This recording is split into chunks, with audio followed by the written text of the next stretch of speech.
क्या क्या पढ़ लिया है अभी तक वेक्टर्स में? हमने वेक्टर्स का मतलब समझ लिया क्या होता है। वेरी गुड, बिल्कुल सही बोल रहे हो, वेक्टर्स का मतलब समझ लिया, वेक्टर एडिशन कर ली, वेक्टर सब्ट्रैक्शन भी सीख ली थी पिछली क्लास में कि एडिशन का एक दूसरा रूप होती है वेक्टर सब्ट्रैक्शन, है ना बेटा। कंपोनेंट्स ऑफ वेक्टर भी हम लोगों ने सीख लिया कि एक वेक्टर को अपने दो कंपोनेंट्स में कैसे तोड़ा जाए, उसको रिजोल्व कैसे किया जाए। गुड इवनिंग सभी बच्चों को। ठीक है, तो आज की क्लास में अब हमने एडिशन सीख ली, सब्ट्रैक्शन सीख ली, तो जो अगली चीज हमें सीखनी है वो है मल्टीप्लीकेशन ऑफ वेक्टर्स। ठीक है, कि वेक्टर्स को हम मल्टीप्लाई कैसे करते हैं, ये वाली चीज हमें कंसिडर करनी है, जो अब आज की क्लास में सीखेंगे। So again before moving forward with today's class, let us quickly recapitulate जो भी हमने अपनी पिछली क्लासेस में पढ़ लिया है। तो लास्ट क्लास में हमने एक तो वेक्टर सब्ट्रैक्शन के बारे में सीखा था वेक्टर सब्ट्रैक्शन का मतलब क्या होता है। Yes ma'am. है ना, तो वेक्टर सब्ट्रैक्शन में हमने क्या देखा था कि वेक्टर सब्ट्रैक्शन में आप, अगर आपके पास दो वेक्टर्स हैं, है ना, इफ यू आर हैविंग दो वेक्टर्स, ए में से अगर आपको बी सब्ट्रैक्ट करना है तो इसको मैं कैसे लिख सकती हूँ, इस तरीके से लिख सकती हूँ ना। Yes ma'am. है ना, और फिर हमने देखा था कि अगर ए मेरा वेक्टर कुछ इस तरीके से है and this is my vector B, तो इसका जो नेगेटिव बनेगा, नेगेटिव इसका आ जाएगा कुछ इस तरीके से, है ना। तो अगर हम एंगल्स प्लॉट करते हैं तो this negative of B vector will make an angle of 180 degrees minus theta. Screen रुक गई है, अभी विजिबल है बेटा? Yes ma'am. ठीक है, और बी जो है वो आपका एंगल थीटा बना रहा है। तो यहाँ से फिर हमने रिजल्टेंट भी फाइंड आउट किया था कि मैम ए माइनस बी जो है उसका अगर हम रिजल्टेंट निकालते हैं तो वो हम जैसे एडिशन का फॉर्मूला लगाते हैं वैसे ही कर लेते हैं, A square plus B square minus 2ab cos theta. Very good, minus 2ab cos theta आ जाता है। आपको पता है कि अगर a प्लस बी है हमारे पास तो a प्लस बी का मैग्नीट्यूड क्या होता है? a square plus b square plus 2ab cos theta. Very good, plus 2ab cos theta. ठीक है, यहां तक तो किसी को कोई दिक्कत कोई परेशानी नहीं है?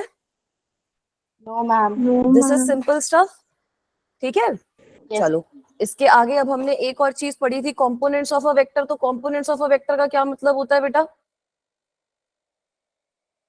इसके बाद हमने एक और चीज पढ़ी थी, we also studied about vectors के कंपोनेंट्स करते हैं, कंपोनेंट्स ऑफ अ वेक्टर, या फिर वेक्टर्स रेजोल्यूशन भी बोल सकते हो आपको, कंपोनेंट्स ऑफ वेक्टर, और you can also call this vector resolution.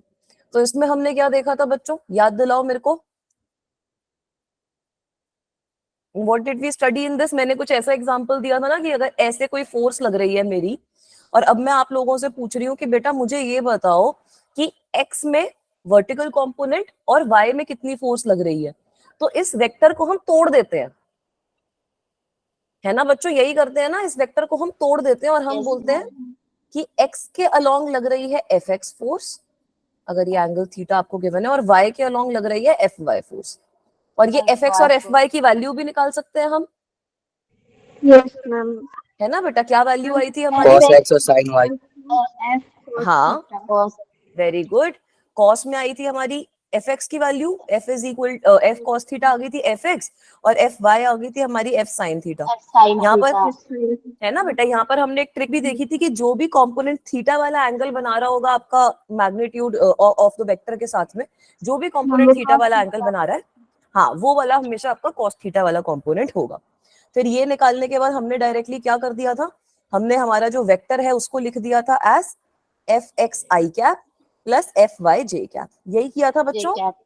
Yes ma'am. है ना, Yes, ma'am. और अगर अब हमें इसका मैग्नीट्यूड फाइंड करना है तो मैग्नीट्यूड कैसे फाइंड कर सकते हैं? ऐसे, under root of F X square plus F Y square, है ना। और हमने ये भी देखा था कि अगर ये थीटा वाला एंगल भी फाइंड करना है तो यहाँ से आप देख सकते हो, डायग्राम से ही देख सकते हो दैट tan थीटा की क्या वैल्यू हो जाएगी? F Y. Very good, so बिल्कुल सही बेटा, so this means theta is equal to tan inverse of F Y upon F X. Right, यहाँ तक हमने पिछली क्लास में किया था। Yes ma'am. ठीक है, फिर यही सेम चीज हमने 3D में भी देख ली थी कि अगर 3 डायमेंशन है तो 3D के अंदर आपको जो वेक्टर होएगा उसके अंदर के कैप वाली चीज और ऐड हो जाएगी, है ना। कोई भी वेक्टर होएगा उसको आप ए एक्स, ए वाई और ए जेड तीनों के टर्म्स में लिखोगे। तो यहाँ पर अब मैग्नीट्यूड कैसे निकालेंगे? Ma'am a equals to under root a x square a y square plus a y square plus a z square. Very good, बिल्कुल सही बोल रहे हो बेटा। तो ये वाली सारी चीजें हमने अपनी लास्ट क्लास में कवर कर ली थी। ये हमने देखा था कि 2D के अंदर हम कार्टेशियन कोऑर्डिनेट्स मतलब कार्टेशियन फॉर्म में वेक्टर को कैसे लिख सकते हैं, कैसे वेक्टर के कंपोनेंट्स हम 2 डायमेंशन में कर सकते हैं, और यहाँ पे हमने देखा था कि 3 डायमेंशन में हम सेम चीज कैसे कर सकते हैं। यहाँ तक सब बच्चों को क्लियर है? इसके सवाल भी सॉल्व हुए आप लोगों से? Yes ma'am. पक्का? आगे चलें फिर आज की क्लास में? Yes ma'am. ठीक है, very good.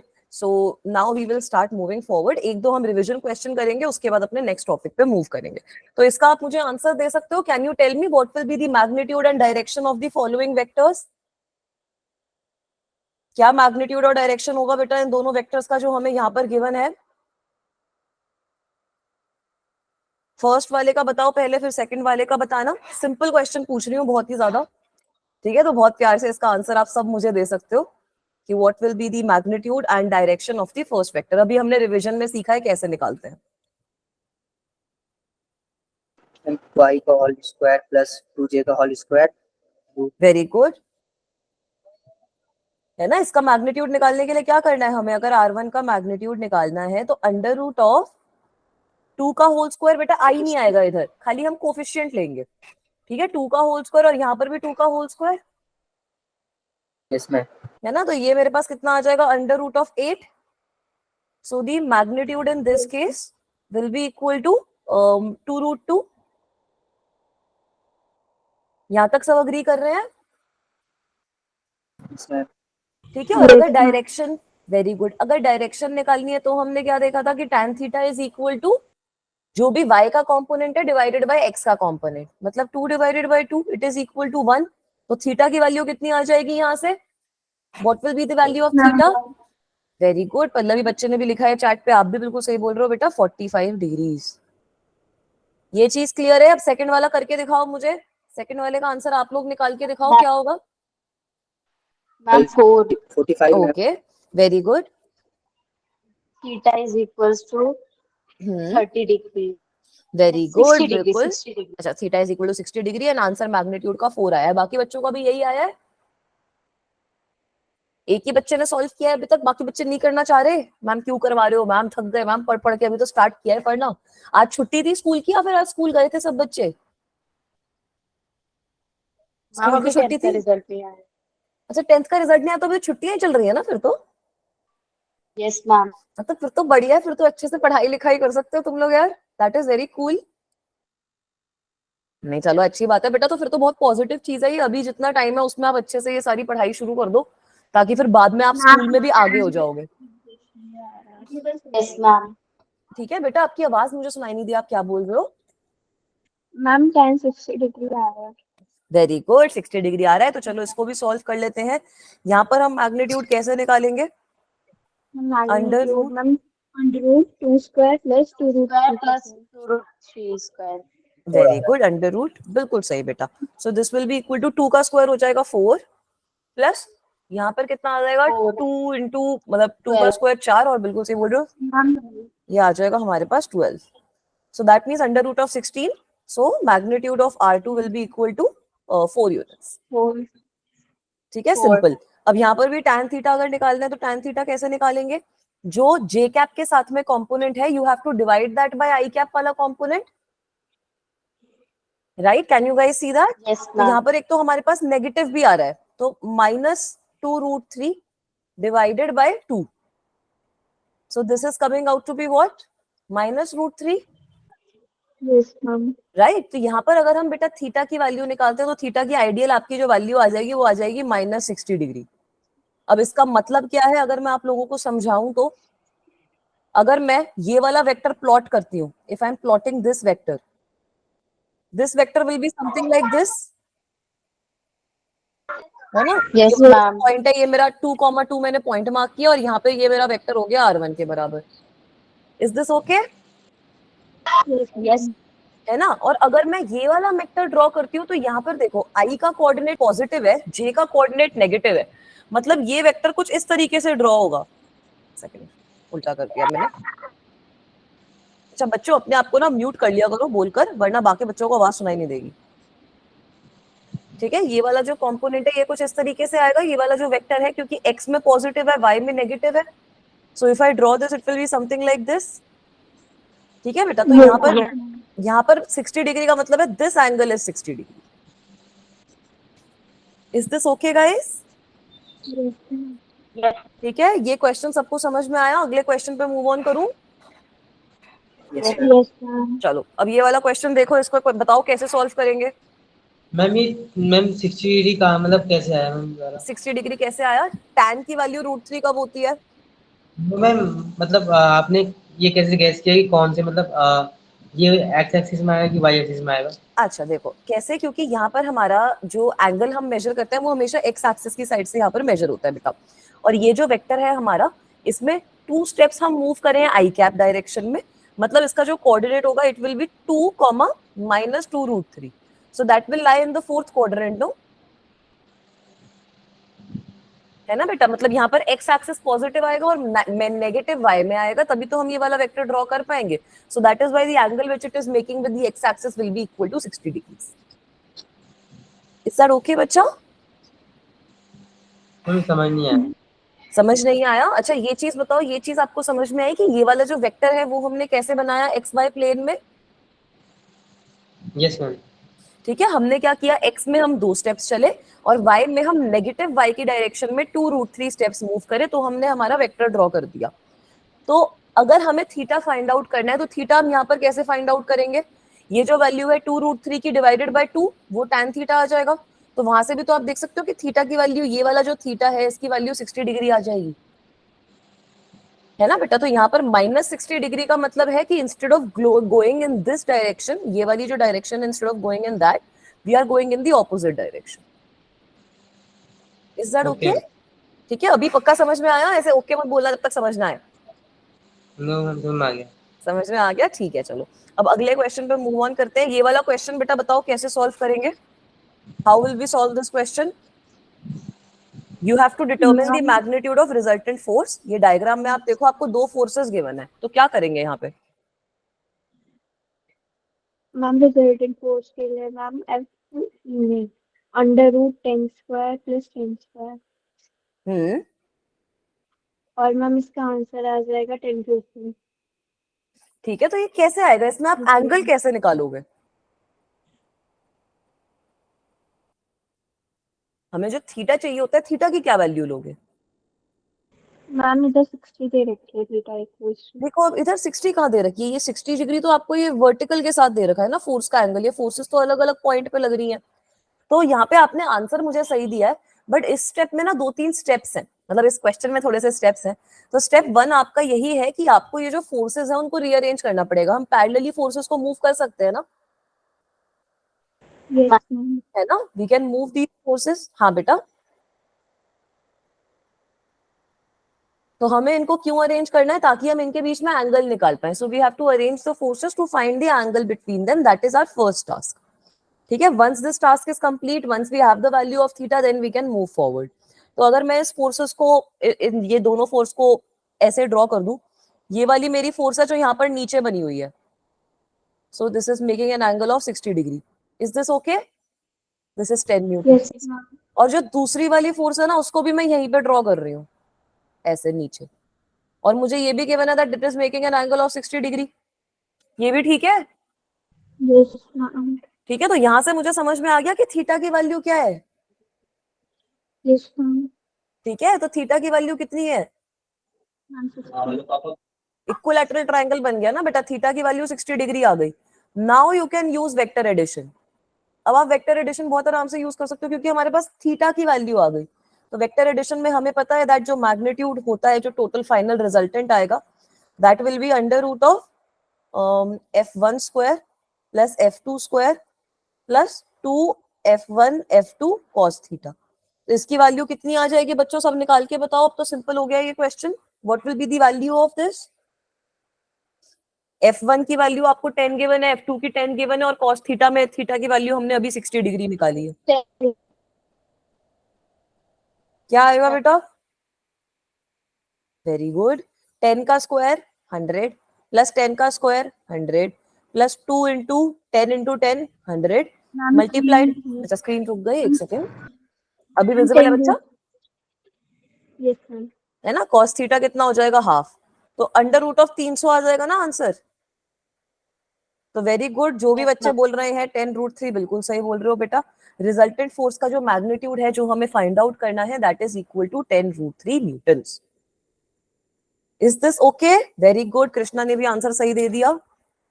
Is this okay guys? ये समझ में आया कॉन्सेप्ट? अब आगे मैं वेक्टर मल्टीप्लिकेशन के कॉन्सेप्ट पे फिर मूव ऑन कर जाऊंगी। ठीक है, यहां तक क्लियर है? सब बच्चे आज बड़े शांत हैं, क्लियर है नहीं है? यस मैम क्लियर है। क्लियर है, चले फिर आगे वेक्टर मल्टीप्लिकेशन सीखें।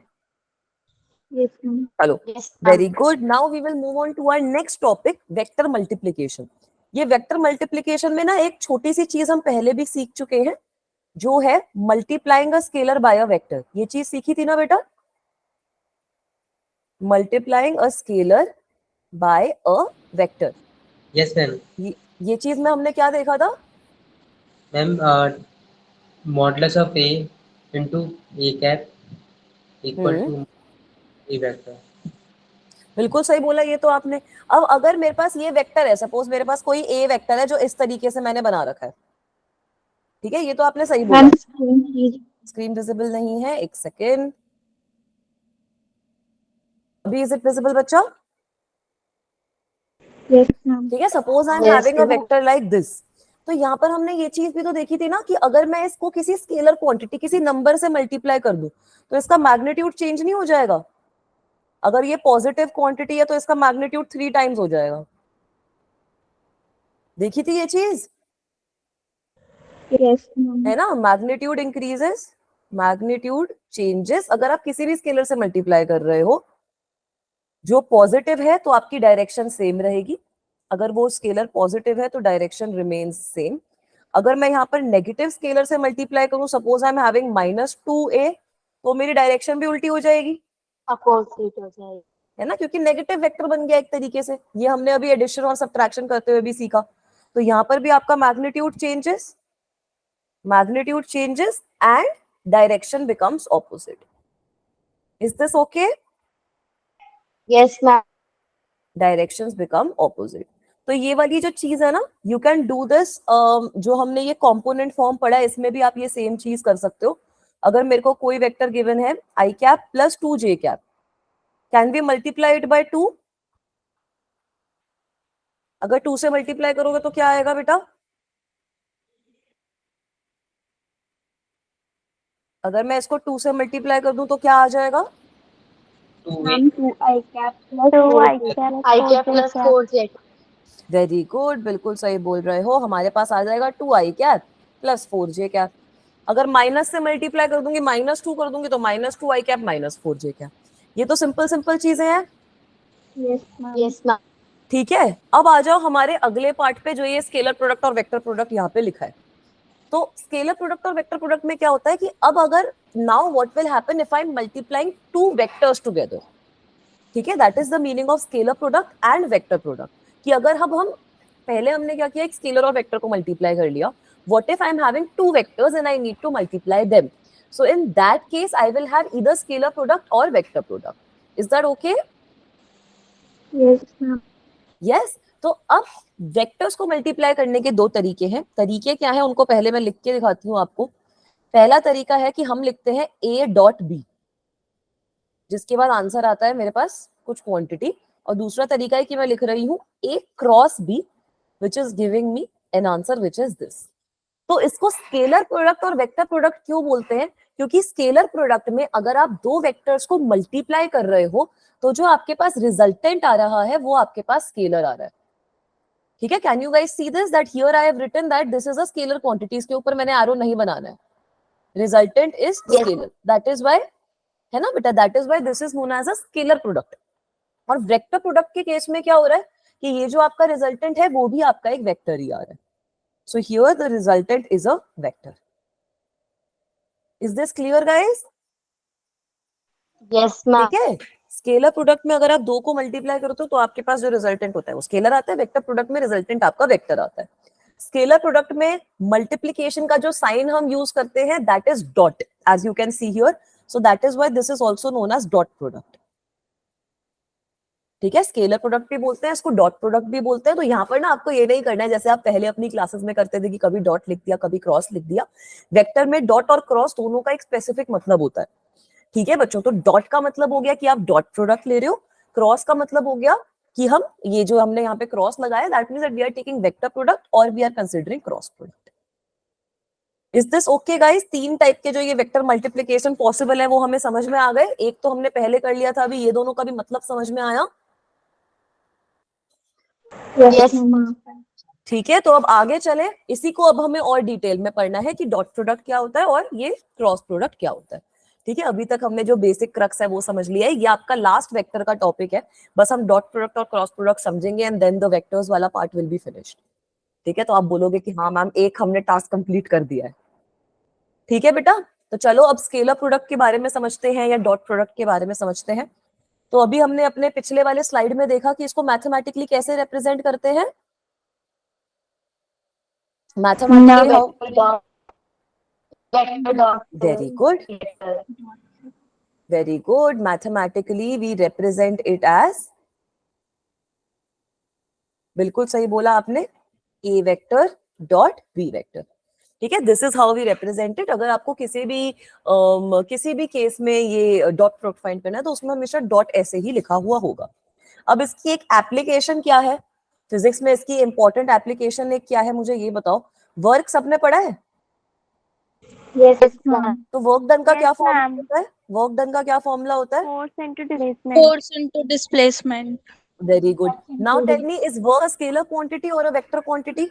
Ma'am, scalar. Scalar quantity. Very good, very good. और फोर्स जो होती है वो आपकी स्केलर क्वांटिटी है या वेक्टर क्वांटिटी है? Vector quantity. Very good. Displacement scalar है या वेक्टर है? Vector. तो वर्क डन जो होता है that is, very good, work done जो होता है वो आपके पास तब आ रहा है जब आप फोर्स और डिस्प्लेसमेंट को डॉट प्रोडक्ट ले रहे हो। ठीक है, तो वर्क वाले चैप्टर में ही सबसे इंपॉर्टेंट इसमें हम एप्लीकेशन जो है डॉट प्रोडक्ट की वो वर्क वाले चैप्टर में ही यूज करते हैं, क्योंकि वर्क की वैल्यू ही आपकी तब आती है when you are multiplying dot product से आप स्केलर प्रोडक्ट ले रहे हो फोर्स और डिस्प्लेसमेंट का। Is this application okay? Yes. Yes sir. ठीक है, वेरी गुड। अब इसका मतलब समझ लो कि क्या होता है, इसका मतलब समझ लेते हैं। अब यहाँ तक तो समझ में आ गया तो अब इसका मतलब भी समझ लेते हैं। तो सपोज बेटा हमारे पास ये वेक्टर है ए, ठीक है, वैसे ही हमारे पास ये दूसरा वेक्टर है B, this is my vector B, and इन दोनों वेक्टर्स के बीच में जो एंगल है वो भी मुझे पता है that the angle is equal to theta. तो ए डॉट बी जब आपको लिखना होता है, when you write A dot B, इसको हम कैसे लिखते हैं? Magnitude of A multiplied by magnitude of B, and इन दोनों के बीच के एंगल का हम कॉस ले लेते हैं। So this is how we write A dot B, it is equal to magnitude of A multiplied by magnitude of B cos theta. Is this okay guys? Yes. Yes. ठीक है, तो सबसे important हमारा dot product का यही होता है segment, इसको हम इसी तरीके से लिखते हैं that it is equal to magnitude of A multiplied by magnitude of B cos theta. तो काफी सारी जगहों पे ये भी, जैसे मैं अभी आगे एग्जांपल्स वगैरह करवाऊंगी तो मैं ये भी लिख दूंगी ए बी कॉस थीटा, तो ए बी कॉस थीटा भी लिख सकते हैं क्योंकि magnitude of A is equal to A, magnitude of B is equal to B.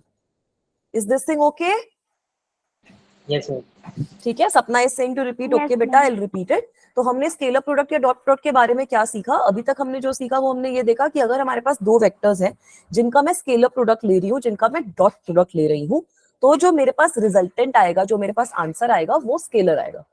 ठीक है, तभी हम इसको स्केलर प्रोडक्ट बोलते हैं या डॉट प्रोडक्ट बोलते हैं। डॉट इसलिए क्योंकि हम यहाँ पे डॉट का साइन लगा रहे हैं, स्केलर प्रोडक्ट इसलिए क्योंकि इन दो वेक्टर्स को मल्टीप्लाई करके आपके पास एक स्केलर क्वांटिटी आ रही है, आपके पास एक न्यूमेरिकल वैल्यू आ रही है। तो हमने देखा कि इसकी एक एप्लीकेशन हो जाती है वर्क एनर्जी पावर वाला जो चैप्टर है उसके अंदर। बेटा यहाँ पर मैंने खाली एफ डॉट एस लिखा है ना, this is equal to F S cos theta.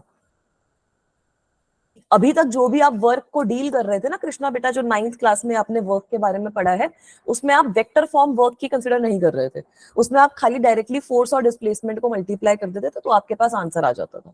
अब हम वैसे केसेस डिस्कस करेंगे कि फोर्स की डायरेक्शन कुछ है, डिस्प्लेसमेंट की डायरेक्शन कुछ है, तो वहां पे हमारा कॉस थीटा वाली चीज भी रेलिवेंट हो जाएगी। ठीक है, इज दैट ओके बच्चा?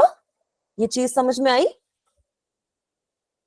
है ना? बट अगर आप फोर्स और डिस्प्लेसमेंट है वो दोनों हमारे वेक्टर्स हैं, अब हम उनका वेक्टर नेचर पढ़ रहे हैं, तो उन दोनों को मल्टीप्लाई करके वर्क आता है, तो उन दोनों को हम मल्टीप्लाई कैसे करेंगे? By using dot product.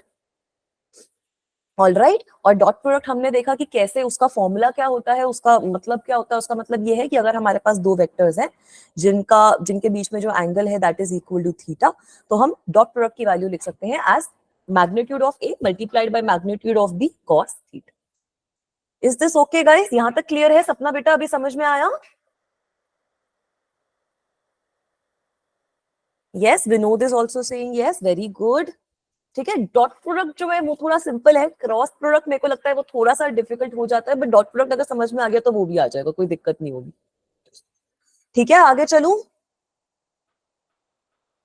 चलो अब आगे चलते हैं, इसकी थोड़ी सी प्रॉपर्टीज पढ़ लेते हैं। तो सिंपल सिंपल प्रॉपर्टीज ही हैं, कुछ ऐसी बात नहीं है। हमने देख लिया that A dot B is equal to what? A B cos theta. Muskan बच्चा आपने हैंड रेस किया है, कोई क्वेश्चन है तो पूछ लो बेटा। मैम जो पिछली वाली स्लाइड थी एक बार वो दिखा दो। हाँ देख लो, नोट्स तो मैं भेज दूंगी ग्रुप में वैसे। ठीक है, बच्चे कभी कभी बोलते हैं। अच्छा यू आर नॉट, अच्छा आपकी आईडी पे बेटा विनोद लिखा है। मैं जो भी बच्चे अपने ऐसे दूसरी आईडी से ज्वाइन कर रहे हैं ना, मेरे को बता दो, I try to remember your names. तो अभी I try to remember that Vinod की आईडी से शिवम इज हियर। ठीक है बेटा, चलो शिवम को भी समझ में आ गया। ठीक है मुस्कान, आगे बढ़े। डन। तो अब इसकी थोड़ी सी प्रॉपर्टीज डिस्कस कर लेते हैं। Okay just a second, my pen fell. अगर मेरा पेन नीचे की जगह तो मैं लिख नहीं पाऊंगी। ठीक है, तो इसकी प्रॉपर्टी सिंपल सिंपल है। सबसे पहली तो ये चीज है that it is always a scalar product. It is always, अगर आप डॉट प्रोडक्ट ले रहे हो, अगर आप स्केलर प्रोडक्ट ले रहे हो, तो it will always be a scalar quantity. ठीक है, दैट इज तो इम्प्लाइड, ये चीज तो आपकी इम्प्लाइड हो गई कि हाँ स्केलर प्रोडक्ट का मतलब ही यही है। और ये पॉजिटिव भी हो सकती है वैल्यू, नेगेटिव भी हो सकती है। ठीक है, ये वैल्यू आपकी पॉजिटिव तब होती है जब आपका जो थीटा होगा वो 0 और 90 के बीच में होगा, जब आपका थीटा जो होगा वो एक्यूट होगा। इसके बारे में हम बाद में भी पढ़ेंगे। कॉस थीटा की value is positive when the angle is from 0 to 90 degree. अगर 0 से 90 डिग्री से हम इंक्रीज कर देते हैं, 90 और 180 के बीच में अगर हम एंगल देखते हैं, तो कॉस थीटा की वैल्यू नेगेटिव हो जाती है। तो यहाँ पर भी आपके पास जो ये क्वांटिटी आएगी, जो स्केलर प्रोडक्ट आएगा, वो नेगेटिव हो जाएगा अगर थीटा मेरा ऑब्ट्यूज है। Is this okay guys? ये चीज सही है? ठीक है, very good. Now another property is that dot product is commutative. Commutative का मतलब किसी को पता है क्या होता है? बचपन में पढ़ा होगा बहुत बार मैथ्स में कि ये चीज कॉम्यूटेटिव होती है। कॉम्यूटेटिव का मतलब मैम जैसे ए इंटरसेक्शन बी है तो मैम वो इक्वल होगा बी इंटरसेक्शन ए के। Very good. अब इंटरसेक्शन क्यों बोल रहे हैं? हम बोलेंगे डॉट, है ना? तो इसका मतलब हम क्या बोलेंगे? A dot B is equal to B dot A. अगर मैं ए का डॉट प्रोडक्ट बी के साथ ले रही हूँ या बी का डॉट प्रोडक्ट ए के साथ ले रही हूँ, सेम ही बात है। दोनों की जो वैल्यूज होंगी वो आपकी सेम ही आती है। सो that means that dot product जो है वो आपका कॉम्यूटेटिव होता है। अच्छा कोई दिक्कत नहीं है शहनवाज बच्चा, कभी कभी नेटवर्क इश्यूज हो जाते हैं, कोई दिक्कत नहीं है बच्चा। ठीक है, अब कॉम्यूटेटिव है अगर आपकी quantity A dot B is equal to B dot A है। उसके अलावा आपका डॉट प्रोडक्ट का एक और प्रॉपर्टी है कि वो डिस्ट्रीब्यूटिव भी होता है। डिस्ट्रीब्यूटिव का क्या मतलब होता है बच्चों? What is the meaning of distributive? जैसे ma'am A intersection B plus C है तो वो हो जाएगा A intersection B plus A intersection C. ये इंटरसेक्शन वर्ड कहाँ से सीखा ये बताओ? मैम सेट्स में। मैम कोई नहीं, हम डॉट लगा लेंगे। अच्छा, मैं वही सोचू कि इंटरसेक्शन मैंने फिजिक्स में आज तक नहीं सुना। ये दोनों बच्चों ने कुछ अलग बोला है यहाँ पे। ठीक है, बिल्कुल सही बोल रहे हो। इंटरसेक्शन ही यहाँ पे मान लो इसको, तो ए इंटरसेक्शन बी प्लस सी, इसको हम फर्दर ब्रैकेट इसका ओपन कर सकते हैं। वेरी गुड कृष्णा बेटा। So I can write this as A dot B plus A dot C. Is this okay? ये डिस्ट्रीब्यूटिव का मतलब हो गया। अब इसके अलावा एक और बहुत इंपॉर्टेंट प्रॉपर्टी इसकी ये होती है, मुझे ये बताओ कि डॉट प्रोडक्ट की वैल्यू आपकी 0 के बराबर कब आएगी? जब cos 90 डिग्री होगा। Very good. So it is zero when the vectors are perpendicular. ये बोल सकती हूँ, है ना? It is zero when the vectors are perpendicular और ऑर्थोगोनल। इसको हम ऑर्थोगोनल भी कहते हैं। अगर आपके दो वेक्टर्स एक दूसरे से परपेंडिकुलर है, 90 डिग्री का एंगल बना रहे हैं, so we say that they are orthogonal vectors. So that means that a dot b is equal to 0 when theta is equal to 90 degree. Will you guys agree? Right? Will you guys agree with this? ये 9th में भी पढ़ा था. Yes ma'am. अच्छा ठीक है, चलो. अब इसके अलावा एक दो प्रॉपर्टीज और आ जाएंगी. अब अगर if theta is equal to 0 तब क्या होगा?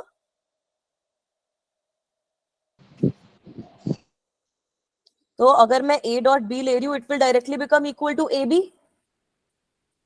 है ना? थीटा अगर 0 है तो cos थीटा तो 1 के बराबर हो गया ना. ठीक है, तो यहां से एक मैं इंपॉर्टेंट पॉइंट ये लिख सकती हूं, if we take dot product as a dot a, अगर आप सेम वेक्टर का डॉट प्रोडक्ट ले लो, a वेक्टर जो है उसके साथ ही a वेक्टर का डॉट प्रोडक्ट ले लो, तब आपके पास क्या आंसर आना चाहिए? तब आपके पास क्या आंसर आना चाहिए बेटा? a स्क्वायर हो जाएगा ना ये. A square. Very good. a square का क्या मतलब है? मैग्नीट्यूड ऑफ a का होल स्क्वायर. यहां तक क्लियर है हमें चीज?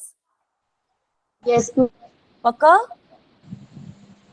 Yes ma'am. चलो, तो अब आगे चलते हैं. यहां तक अगर हमें समझ में आया तो अब हम बात करेंगे in terms of i cap, j cap and के कैप. आई कैप, जे कैप, के कैप याद है? अभी पढ़े थे ना कुछ टाइम पहले. Ma'am yes ma'am, I cap, j cap, के कैप होता है. तो आई कैप, जे कैप, के कैप के लिए हम क्या करते हैं? ये ऐसे एक्स वाई जेड की यूनिट वेक्टर्स होते हैं ना हमारे आई कैप, जे कैप, के cap. X y z, right? X y z के हमारे यूनिट वेक्टर्स होते हैं i cap. This we have studied. अच्छा, कुछ बच्चे बेटा बार बार लीव करके ज्वाइन कर रहे हैं. इंटरनेट में इशू आ रहा है? कोई क्लास में दिक्कत तो नहीं आ रही? इंटरनेट में प्रॉब्लम आ रही है क्या बच्चों? शहनवाज आ गया वापसी? नहीं आ रही ना? ठीक है, चलो. चलो, अब अगर हम इन यूनिट वेक्टर्स की बात करते हैं तो यहाँ पर आप लोग ये मुझे बताओ कि if I want to find out the value of i cap dot i cap, then what will this value be equal to? I to i. ठीक है, आई स्क्वायर. और आई का मैम मतलब क्या 1 हो है? जाएगी शायद. हाँ, मैग्नीट्यूड का स्क्वायर हो गया ना. आई स्क्वायर का मतलब क्या होता है? मैग्नीट्यूड का स्क्वायर. इसका मैग्नीट्यूड 1 होता है ना, ये यूनिट वेक्टर है. तो i cap dot i cap must be equal to 1. सब बच्चे अग्री कर रहे हैं? Yes ma'am, no ma'am? ठीक है, एवरीवन इज अग्री. वैसे ही अगर मैं यहाँ पे लिखूं आई नहीं, आई कैप रहने देते हैं, हम बात करते हैं जे कैप की. ठीक है, वैसे ही अगर मैं आपसे पूछूं कि जे कैप डॉट जे कैप कितना होगा तो क्या बताओगे? 1. मैम ये भी 1 हो और जाएगा. के cap dot k cap? Ma'am 1 होगा. 1. Ma'am very 1. गुड. ये चीज हमें समझ में आई. अब थोड़ा सा सवाल अपना बदल देती हूँ मैं. ऐसे होता है ना, बदल देते हैं सवाल. अब let me ask you, what will be the meaning of i cap dot J cap? Ma'am 1. Ma'am 0 हो जाएगा क्योंकि cos 90 हो जाएगा. समझ में आया? आई कैप और जे कैप के बीच में एंगल कितना है? 90 डिग्री है ना? 90 है ना? डिग्री. आई कैप एक्स एक्सिस के अलोंग है, जे कैप वाई के अलोंग है, के कैप जेड के अलोंग है. तो इनके बीच में एंगल 90 डिग्री है. तो i cap dot J cap must be equal to 0. वैसे ही अगर मैं बोलूं j cap dot k cap calculate कर दो तो ये कितना होएगा? Ma'am 0. Good. And if I am talking about i cap dot k cap? 0. Ma'am ये भी 0. 0 हो जाएगा. ठीक है, तो अब यहाँ पे मैं आपसे पूछती हूँ कि अब अगर सपोज मेरे पास एक वेक्टर है a is equal to, suppose I am having a as 2 I cap, and मेरे पास एक वेक्टर b है.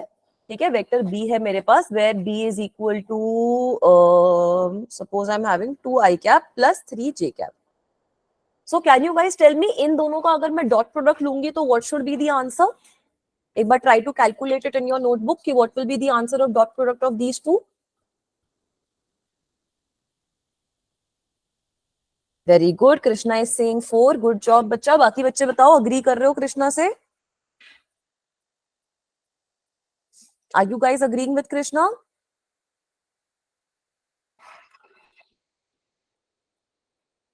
सोचो सोचो, सही बोल रहे हैं कृष्णा, नहीं बोल रहे? कृष्णा, बाकी बच्चे से चुप हो गए हैं.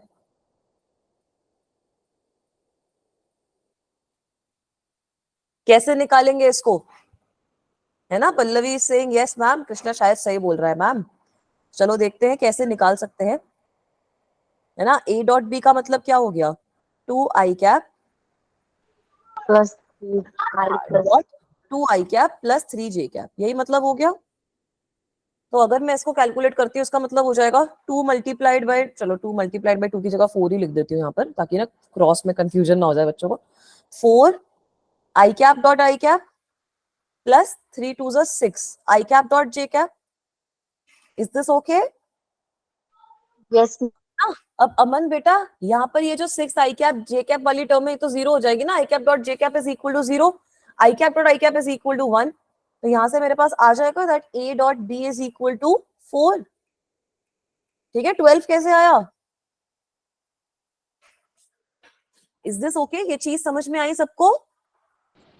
Ma'am I yes cap ma'am. हाँ बेटा, हुआ, क्या बोल रहे हो बेटा? आई कैप आप क्या बोल रहे थे? Ma'am I cap dot J cap is equal to 0 हुआ। बेटा I cap dot J cap इसलिए 0 हुआ क्योंकि आई कैप आपका एक्स एक्सिस के अलोंग का यूनिट वेक्टर होता है, और जे कैप जो है वो वाई एक्सिस के अलोंग का यूनिट वेक्टर होता है। So both these vectors are orthogonal, right? ये आई कैप जे कैप और के कैप जो होते हैं ना, ये होते हैं आपके ऑर्थोगोनल यूनिट वेक्टर्स। ये एक दूसरे से परपेंडिकुलर होते हैं। तो जब ये परपेंडिकुलर हो जाएंगे तो तब हमारा cos थीटा की वैल्यू 0 हो जाएगी ना बच्चा, इसलिए इनका डॉट प्रोडक्ट 0 हो जाएगा, राइट? Yes ma'am. ठीक है, चलो तो अब ये समझ में आया, तो एक और एग्जांपल इसका आप लोग मुझे सॉल्व करके बताओ क्या आंसर आएगा। ठीक है, कंसिडर वन मोर एग्जांपल, फिर मैं आपको एक ट्रिक बता दूंगी। तो suppose you are having A as I cap plus J cap, and suppose I am having B as 2i cap minus 3j cap. So here can you tell me what will be the value of A dot B? A dot B की value निकाल के बताओ क्या हो जाएगी? A dot B की value निकाल के बताओ बेटा, what will be the value of A dot B in this case?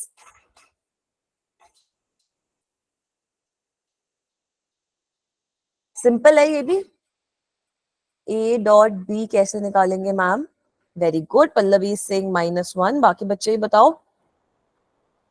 I dot j, I plus j dot 2i minus 3j। तो इसका मतलब है i का डॉट प्रोडक्ट विथ i, यहां पर आ जाएगा मेरे पास 2 का फैक्टर आ जाएगा 2i dot i minus 3i dot j, right? Plus 2j dot i minus 3j dot j। Is this okay? Screen रुक गई है क्या? मैं बता तो रही हूँ, इतनी मेहनत से मैं लिखती हूँ और स्क्रीन रुक जाती है। ठीक है, अभी विजिबल है? -1, very good. So now I know that this value will be equal to 0, this value will be equal to 0, both of these will be equal to 1. तो 2 minus 3 मेरा आंसर आ जाएगा, right? That means that the dot product in this case is equal to -1. Is this okay guys? ये चीज सबको समझ में आई? Yes ठीक है, तो अब इसकी एक ट्रिक सीख लो। ये वाला कलर सही नहीं है, आपको शायद डार्क लगेगा, सब बच्चों को चेंज कर देती हूँ, ये ले लेते हैं। ठीक है, अब इसकी एक ट्रिक सीख लो कि अगर हमारे पास एक वेक्टर है, if I am having a vector, कोई भी वेक्टर है मेरे पास, के कंपोनेंट भी है सपोज उसका, अगर मेरे पास एक ए वेक्टर है as A X I cap plus B Y J cap, देखो बी वाई लिख दिया ए वाई की जगह। ठीक है, कभी कभी ऐसे टीचर्स से भी गलती हो जाती है, आप अपनी कॉपी में मत करना, मैं मिटा सकती हूँ, आप कॉपी से मिटा नहीं पाओगे फिर। Plus A Z K cap, and if I am having another vector B as B X I cap plus B Y J cap, कुछ भी बी एक्स बी वाई कोई भी नंबर हो सकता है, बी जेड के कैप, और मुझे इन दोनों का डॉट प्रोडक्ट लेना है। If I want to take the dot product, तो खाली जो I dot I, J dot J और के डॉट के वाली टर्म्स है वो सर्वाइव करेंगी, बाकी सारी 0 हो जाएंगी। तो मैं इसका डॉट प्रोडक्ट डायरेक्टली ऐसे लिख सकती हूँ, ए x B x plus A Y B Y plus A Z B Z. मुझे ये जो लंबे लंबे हमने 3-4 स्टेप्स करे हैं यहाँ पर, ये करने की जरूरत ही नहीं है। Is this okay guys? ये चीज समझ में आई सबको? मैम ए और बी कॉमन भी तो ए और बी कॉमन कैसे लोगे बच्चा? मैम क्योंकि तीनों टर्म्स में ए और बी आ रहे हैं, उसको हम कॉमन ले सकते हैं। बेटा ये ना ए और बी सब में सेम नहीं है, जैसे हमने यहाँ पर देखा ना कि b की वैल्यू है 2i cap minus 3j cap, तो यहाँ पर bx हो गया 2 और by हो गया -3, है ना। ax, ay और az जो है वो कुछ भी रैंडम नंबर्स हो सकते हैं, ठीक है बेटा, वो कॉमन मतलब ले सकते हो अगर सारे सेम है तो, बट यूजुअली सारे सेम होते नहीं है। ax, ay, az जो हमने अपने कंपोनेंट्स नहीं पढ़े थे, they are components of a vector along x axis, y axis and z axis, so they can be different from each other as well, तो उनको हम कॉमन ले नहीं पाएंगे। ठीक है, समझ में आई ये चीज बच्चा? Yes ma'am. ठीक है, तो अब थोड़े से क्वेश्चन सॉल्व करेंगे, बहुत सिंपल सिंपल है सारे क्वेश्चंस, तो वो सारे क्वेश्चंस आप लोग मुझे सॉल्व करके बताओगे। सबसे पहला क्वेश्चन सबसे सिंपल क्वेश्चन है, आपको दो वेक्टर गिवन है, ए वेक्टर का मैग्नीट्यूड 2 गिवन है, बी वेक्टर का मैग्नीट्यूड 3 गिवन है, एंगल बिटवीन देम भी गिवन है 60 डिग्री की तरह, तो बताओ ए डॉट बी की वैल्यू कितनी होगी? What will be the value of A dot B guys? Calculate करके बता दो। क्या आई बेटा वैल्यू? एक बच्चे ने अनम्यूट तो किया था, अमन इज सेइंग 3 आ गई बेटा, वेरी गुड। बाकी बच्चे ही बताओ क्या वैल्यू आ रही है? बाकी बच्चे ही बताओ, very good. Krishna is saying 3√3, ठीक है बेटा, very good. Bhumi is saying 3, good job. Rachna is saying 3√3, तो 3 और 3√3 के बीच में ऐसे फाइट होने वाली है, ठीक है। चलो साथ में कैलकुलेट करते हैं। अंशु इज सेइंग 3, तो a डॉट b की वैल्यू कितनी होती है? Magnitude of a multiplied by magnitude of b cos theta, है ना। तो यहाँ पर वैल्यू कितनी हो जाएगी? 2 multiplied by 3 multiplied by cos 60। अब cos 60 आपका कितना होता है? 1/2 होता है ना बच्चों, 1/2 है ना। आई थिंक बाकी बच्चों ने ना ये √3/2 ले लिया, ठीक है। cos 60 आपका 1/2 होता है बेटा, तो ये 2 से 2 कट जाएगा, तो आपके पास a डॉट b की जो वैल्यू होगी that will be equal to 3। Is this okay guys? ये चीज समझ में आ गई? ये डॉट प्रोडक्ट वाला सबसे सिंपल है part. Yes ma'am, no ma'am? Yes ma'am. Yes, ma'am. Yes ma'am, very good. 3√3 वाले बच्चों को समझ में आ गया कहाँ गलती हुई? अनमोल, अंशु, अनमोल, Yes, रचना, ma'am. कृष्णा, है ना बेटा। अंशु ने तो सही बताया, ठीक है, कुछ नहीं होता बच्चा। ये हम ट्रिग्नोमेट्री जब रिवाइज करेंगे तब आपको और अच्छे से रिकैप्चर हो जाएगा। चलो अब ये वाला क्वेश्चन सॉल्व करके दिखाओ। अगेन वेरी सिंपल क्वेश्चन, बच्चों का 1 सेकंड में ये क्वेश्चन हो जाना चाहिए solve. Try to solve this question guys. कैसे करेंगे इसको सॉल्व? ए वेक्टर गिवन है, बी वेक्टर गिवन है, आपसे बोला है ए डॉट बी की वैल्यू बता दो। 3 वेरी गुड, 3 आई एक बच्चे की। आप बच्चे ही बताओ कि क्या वैल्यू आएगी? बाकी बच्चे माइनस बताओ। Minus what? 4। -4, ठीक है बच्चा, very good. Vandita is getting 3, very good बेटा। Krishna is getting -1, very good. बताओ बताओ, बाकी बच्चे ही बताओ। बहुत सारे बच्चे हैं क्लास में, अभी तो I think there are 18 students के आसपास है, तो आ जाना चाहिए सबका कि मैम ये लग रहा है, मैम ये लग रहा है answer ma'am. Alright, Rachna is saying -4। -4 का एक और बच्चा था, तो रचना और वो बच्चा पेयर अप कर लो। पल्लवी सेइंग -1, पल्लवी एंड कृष्णा ने टीम बना ली है, ठीक है। चलो बच्चों, बहुत बढ़िया। अब इसको एक बार देखते हैं क्या वैल्यू आएगी। अच्छा, अपने आप को म्यूट कर लो बेटा, ठीक है। ट्राई क्या करो कि बोलने के बाद म्यूट कर लो, वरना ना आवाज में डिस्टर्बेंस आती है। Thank you. चलो अब आ जाते हैं ये क्वेश्चन पे। सब बच्चों के आंसर्स ऑलमोस्ट आ चुके हैं। भूमि और अंशु भी -1 बोल रहे हैं, तो -1 वाली अब मेजोरिटी हो गई है, ठीक है। चलो तो देखते हैं बेटा। अच्छा, फोन का इंटरनेट खत्म हो गया, ये थोड़ा दिक्कत का मामला है। थोड़ा ना ट्राई करो आप लोग कि आजकल वो अनलिमिटेड डेटा वाले पैक्स आ रहे हैं, तो वो 6 महीने का या फिर कुछ 1 साल का उसका रिचार्ज करवा लो। उसमें आई थिंक 1.5 GB या 2 GB पर डे मिल जाता है आप लोगों को, तो वो बहुत अच्छा रहता है। उस तरीके का कोई पैक ले लो, आप लोगों के लिए बेनिफिट रहेगा, ठीक है बच्चा। तो थोड़ा सा डेटा वगैरह अपने हाथ में रखो, क्योंकि अगर ऑनलाइन क्लासेस लेनी है तो हमें डेटा चाहिए, है ना बेटा। वरना अगर डेटा वाली चीज नहीं करनी तो वाईफाई टाइप का कुछ लगवा लो, ताकि उसमें भी कोई दिक्कत ना आए। हाँ, वाईफाई लगवा लो, वो तो और अच्छी चीज है। डेटा, जिस बच्चे के पास वाईफाई अवेलेबल नहीं है, वो आप डेटा का पैक ऐसा ले लो कि आपका वो अच्छे से चल जाए, क्योंकि आजकल डेटा के पैक्स अच्छे मिल रहे हैं। वरना वाईफाई लगवा लो, ठीक है बच्चा। चलो अब सोल्यूशन अगर हम देखें, देखते हैं किसका आंसर सही है। तो a डॉट b की वैल्यू कितनी हो जाएगी? i से i को मल्टीप्लाई करना है, मतलब 3 मल्टीप्लाइड बाय 2। j से j को करना है, मतलब -1 मल्टीप्लाइड बाय 3, है ना। और यहाँ पे हमें करना है 4 और -1, सो -4 मल्टीप्लाइड बाय 1। तो आंसर क्या आ गया? 6 - 3 - 4। So very good. The answer is -1. ठीक है? Is this question clear everyone? समझ में आया? Yes, ma'am. Very good. चलो एक और क्वेश्चन सॉल्व करते हैं. मजे आते हैं ना क्वेश्चन सॉल्व हो जाते हैं तो. हाँ मैम, आज लगा कि मैम कुछ अच्छा किया क्लास में हमने. ठीक है, चलो ये वाला क्वेश्चन सॉल्व करो. ये थोड़ा सा जो अभी तक हमने करे हैं क्वेश्चन उससे थोड़ा ट्रिकी है. स्क्रीन रुक गई है, एक सेकंड. Invisible. अभी आ जाएगी यार. मेरा भी इंटरनेट मुझे लग रहा है, मतलब मैंने वाईफाई लगवा रखा है तो कुछ खास फायदा हो नहीं रहा. मैं बोल तो रही हूँ, मतलब बीच बीच में स्क्रीन जब लैग करी जाती है. अभी आ गया? Yes. ठीक है, so Yes, try ma'am. to solve this question. It's a good question. अच्छे से ध्यान से इसको ट्राई करो कि सॉल्व कर पाओ.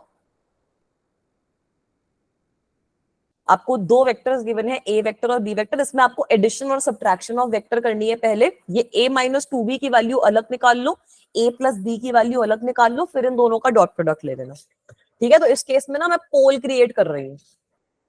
सो हियर आई एम क्रिएटिंग, आप इसको सॉल्व करते रहो. फिर here I am creating a poll question. So everyone will answer amongst the given options. So this is my example and I am creating a poll. सब बच्चों को पोल answer करना आता है? So the first right answer is 7. The second right answer is -2. The third right answer is -9. The fourth right answer is 9. Suppose random numbers डाल दिए हैं मैंने. ठीक है, तो आप देखो मैंने एक पोल लॉन्च किया है. तो जिस बच्चे का जो भी आंसर आए आप यहाँ पे पोल में सिलेक्ट कर सकते हो. अगर ऐसा कोई ऑप्शन आ गया कि नन ऑफ द अबव आ रहा है, मैम इनमें से कोई भी आंसर नहीं आ रहा, तो आप चैट बॉक्स में लिख देना कि मैम नोटा. नोटा माने नन ऑफ द अबव. ठीक है, so try to answer this question guys. It's a good question.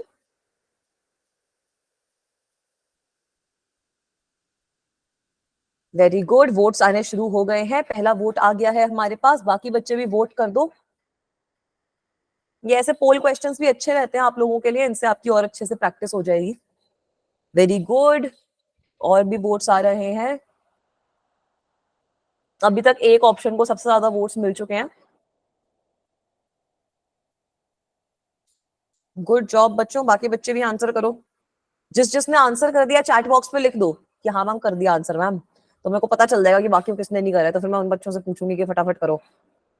अमन बेटा आंसर कर दिया. अमन, अंकित, अनमोल, अंशु, आयुष. अनमोल इज सेइंग कर दिया मैम, है ना? Very good. Vandita is also saying. Bhumi, Disha, Krishna, Mananjay, then we are having Muskan, Pallavi, Rachna, Sakshi तो मैं ही हूँ. देन वी आर हैविंग सपना, सुमेश, सोनू, वंदिता. कर दो बेटा आंसर सब लोग. Very good. Most of the students are saying that they have answered the poll. Good job. But let me tell you that अभी तक जो करेक्ट आंसर है वो खाली एक बच्चे ने आंसर किया है. आप लोग बिल्कुल सही बोल रहे हो. अभी तक 9-10 वोट्स आ चुके हैं हमारे पास, but only one student has answered it correctly. अब 2 बच्चों ने कर दिया है. So good job. Let us see कि क्या सही आंसर है क्या गलत आंसर है यहाँ पर. चलो, तो यहाँ पर हमें गिवन है दैट a की value is equal to i minus j और b की वैल्यू आपको कितनी गिवन है? b की value is given to you as -j plus 2k. तो एक हमें निकालना है a प्लस बी, दूसरा हमें निकालना है a minus 2b. Right? a plus B तो डायरेक्टली निकाल सकते हैं. मैम I- स्क्रीन नहीं विजिबल क्या बेटा? Check second. अभी विजिबल हो गया? ठीक है, मैंने बोला कि a की वैल्यू हमें i cap minus j cap given है, b की value minus j cap plus 2k cap given है. तो सबसे पहले a प्लस b तो हम डायरेक्टली निकाल सकते हैं. a प्लस बी कितना आ जाएगा? i कैप, तो एज इट इज आ जाएगा minus j cap minus 2j cap plus 2k cap. Is this okay? ये वैल्यू आ गई हमारे पास. सबकी यही आई? Yes ma'am. ठीक है, अब हमें निकालना है a माइनस 2b. तो let me multiply b bye minus 2. If I multiply b bye minus 2 मेरे पास यहाँ पर आ जाएगा 2j cap minus 4k cap, है ना? तो अब अगर मैं आपकी a माइनस 2b की वैल्यू कैलकुलेट करती हूँ तो मेरे पास कितनी आ जाएगी? i cap plus 2j cap minus 4k cap. यहां तक सही है? नहीं, 2j कैप नहीं आएगा ना, एक माइनस j कैप हो जाएगा. सो i cap plus j cap minus 4k cap. Is everyone agreeing with me till here? Yes. Yes, ma'am. तो अब तो हम इनका डॉट प्रोडक्ट ले सकते हैं ना बेटा। a माइनस 2b का अगर हम डॉट प्रोडक्ट लेते हैं with a plus b, then what will be the dot product in this case? It will be equal to I dot I, 1 आ जाएगा, 1 dot 1 है, minus 2 minus 8, so this is equals to 1 minus 10, तो answer कितना हो जाएगा हमारा -9. This is my answer. ठीक है, I'm screen freeze तीन open. स्ट्रक हो गई, बट आंसर सही समझ में आया सब बच्चों को कि आंसर कैसे आया मैम? Yes. ठीक है, तो -9 वाले बच्चे सही हैं, बाकी जिन बच्चों ने कहीं पे कुछ कैलकुलेशन मिस्टेक करी है, कुछ भी गड़बड़ करी है, एक बार देख लो बेटा कहाँ गड़बड़ हुई है. तो यहाँ तक सबको ये डॉट प्रोडक्ट वाली चीज क्लियर है. अब इसकी थोड़ी सी एप्लीकेशंस पढ़ ले. Should we understand the applications of dot product now? Yes, ma'am. Very good. तो बेटा इसकी 3-4 इंपॉर्टेंट एप्लीकेशंस रहती हैं. एक एप्लीकेशन तो आप पढ़ ही चुके हो कि वर्क डन कैलकुलेट करने के लिए यूज होता है, use to calculate work done, है ना. This is one of the applications, it is use to calculate work done. बाद में भी हम बहुत सारी चीजों में इसमें यूज करेंगे. मतलब जब आप जैसे इलेक्ट्रिसिटी में जाओगे, इलेक्ट्रोस्टैटिक्स पढ़ोगे तो गॉस लॉ के बारे में पढ़ोगे, उसमें भी हम इसको यूज करेंगे. ठीक है, काफी सारी जगह है जहाँ पे इसका काम हमारे को आएगा. तो यहाँ पर 11th में फिलहाल it is use to calculate the work done. Work done is equal to force का डॉट प्रोडक्ट विद डिस्प्लेसमेंट. एक और इसकी इंपॉर्टेंट एप्लीकेशन ये है that it can be use to determine the angle between the vectors, कि जो आपके vectors हैं उनके बीच में एंगल क्या बन रहा है, डॉट प्रोडक्ट को आप वो भी निकालने के लिए यूज कर सकते हो. ठीक है, हम लोगों को पता है दैट a डॉट b की वैल्यू क्या होती है बेटा? Mod of a mod of b cos theta, है ना. तो यहां से मैं cos थीटा की वैल्यू निकाल सकती हूँ. cos theta will be equal to a dot b divided by mod of a mod of b. अगर आपको दो वेक्टर गिवन है, मैं बोलूं इन दो रैंडम वेक्टर के बीच में मुझे एंगल बताओ, तो वो वेक्टर का डॉट प्रोडक्ट ले लोगे, दोनों का मैग्नीट्यूड निकाल लोगे, बता दोगे मुझे एंगल कितना बन रहा है. थीटा की वैल्यू कितनी हो जाएगी? cos inverse of a dot b upon mod a mod b. Is this okay guys? Yes, ma'am. ठीक है, तो ये भी इसकी एक इंपॉर्टेंट एप्लीकेशन होती है. एक और इसकी एप्लीकेशन ये है that it can be used to find out if vectors are orthogonal और not. Used to find out if vectors are orthogonal. तो ये कैसे चेक करोगे? अगर डॉट प्रोडक्ट ले रहे हो, if you are taking the dot product of two vectors and it is coming out to be 0, then this implies vectors are orthogonal. Is everyone agreeing with this? Yes, ma'am. Yes ma'am. इतना बढ़िया तरीके से समझ में आ गया है dot product. ठीक है, जैसे हमने ये डॉट प्रोडक्ट समझा है ना, वैसे ही हम वेक्टर प्रोडक्ट समझेंगे. वेक्टर प्रोडक्ट थोड़ा सा ट्रिकियर है समझने में, क्योंकि वो वेक्टर क्वांटिटी हो जाती है, बट बाकी सारी हम जो स्टेप्स हमने फॉलो करे हैं वही स्टेप्स फॉलो करेंगे. पहले उसका ये साइन थीटा वगैरह के टर्म्स में एक्सप्रेशन लिख देंगे, उसके बाद देखेंगे कि हम उसको आई कैप जे कैप के टर्म्स में कैसे लिख सकते हैं, क्योंकि वो वेक्टर है तो उसकी डायरेक्शन के बारे में भी हमें समझना है. तो अगर डॉट प्रोडक्ट आपको अच्छे से समझ में आया तो वेक्टर प्रोडक्ट भी आ जाएगा. यहाँ तक क्लियर है सब बच्चों को? जिसको नोट भी करना है बच्चों ने नोट कर लिया. चलूं आगे. Yes. Very good. तो एक फाइनल एप्लीकेशन इसकी ये होती है कि it is used to calculate projection of a vector. तो अब ये प्रोजेक्शन ऑफ अ वेक्टर का क्या मतलब है ना, इसको समझो. ठीक है, सपोज मेरे पास दो वेक्टर है, ये मेरा वेक्टर ए है और ये मेरा जो वेक्टर है, इसको थोड़ा सीधा करके बना देती हूँ. सीधा नहीं, चलो कैसे बना देते हैं. ये जो दूसरा वेक्टर है मेरा, this is my B vector. Can you guys see this? A vector और बी वेक्टर है मेरे पास. ठीक है, दो डायग्राम मैंने बना दी है. थोड़ा लंबा हो गया, बड़ा मेहनत लगती है. मैं बोल तो रही हूँ, ऐसे टीचर के साथ साथ आर्टिस्ट बन जाते हैं हम लोग फिजिक्स वाले. तो ये बी है, ये हमारा ए वेक्टर है. तो अगर मैं आपसे बोल रही हूँ कि मुझे बताओ व्हाट इज दी, बेटा म्यूट कर लो अपने आप को बच्चा. अगर मैं आपसे पूछ रही हूँ कि मुझे बताओ what is the projection of A on B, तो कुछ इस तरीके से आ जाएगी बेटा कि ए का बी के अलोंग कितना कंपोनेंट है. ठीक है, ए का बी के अलोंग कितना कंपोनेंट है, इसकी क्या वैल्यू होगी, कोई गेस कर सकता है? इसकी क्या वैल्यू होगी? ए के कंपोनेंट बी के अलोंग कितना होगा? This is projection of A vector on b minus बेटा ए cos थीटा आ जाएगी ना डायरेक्टली, है ना? Yes, ma'am. सीखा था ना ये हमने। और वैसे ही अगर मैं आप लोगों से पूछ रही हूँ कि मुझे बी की प्रोजेक्शन बताओ ए के अलोंग, तो वो कैसे बताओगे? ऐसे बता दोगे। बिल्कुल सही बोल रहे हो बेटा। अगर मैं आपसे बोलती हूँ कि मुझे बताओ कि बी की प्रोजेक्शन कितनी है ए के अलोंग, मतलब बी का क्या कंपोनेंट है ए के अलोंग? बी cos थीटा बेटा। यहाँ पर भी तो दोनों के बीच में एंगल थीटा बन रहा है ना, तो cos थीटा ही तो आ जाएगा। इन दोनों के बीच में अभी तो एंगल थीटा बन रहा है। ठीक है, ये चीज समझ में आई कि ए का कंपोनेंट बी के अलोंग कितना है, बी का कंपोनेंट ए के अलोंग कितना है, उसको हम प्रोजेक्शन कहेंगे। Is this okay?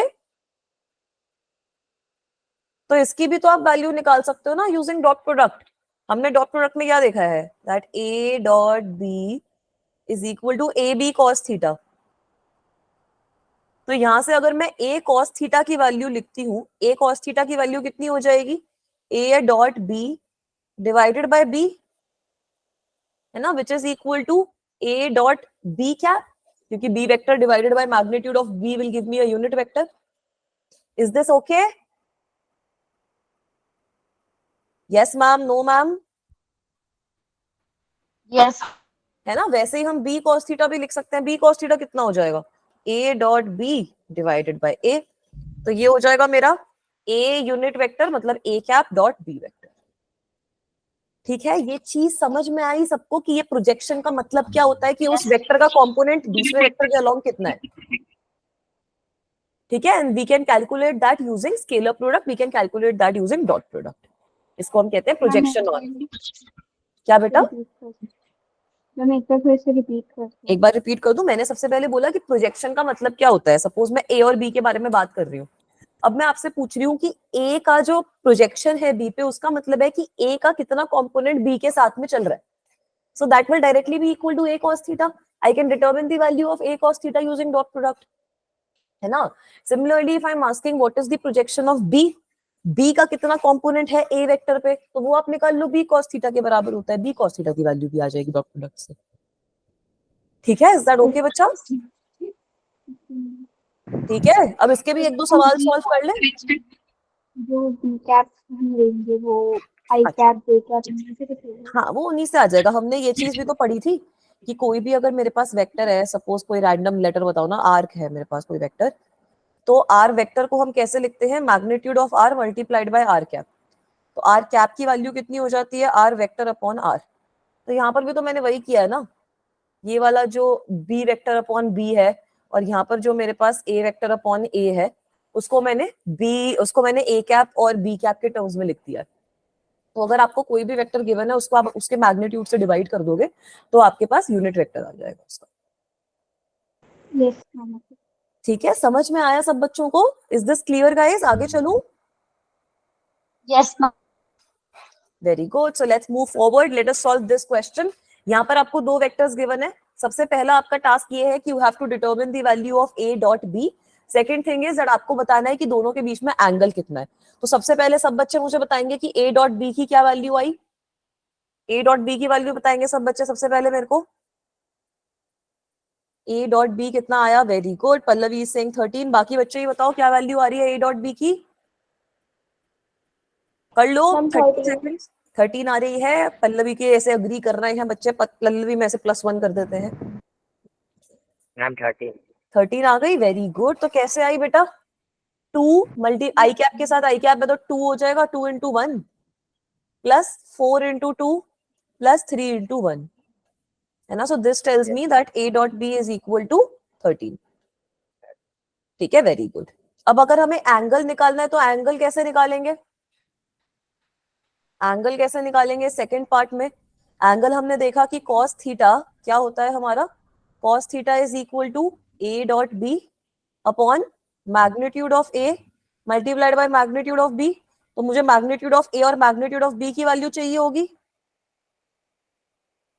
तो ये बताओ कितना कितना आएगा बेटा? मैग्नीट्यूड ऑफ a और मैग्नीट्यूड ऑफ b की वैल्यू भी निकाल लो सब बच्चे, फिर cos थीटा की वैल्यू आ जाएगी। एकदम से ऐसे आवाज आई, आंसर नहीं आया लेकिन। ठीक है, मैग्नीट्यूड ऑफ ए और मैग्नीट्यूड ऑफ बी निकाल लो बेटा। चलो साथ में निकालते हैं।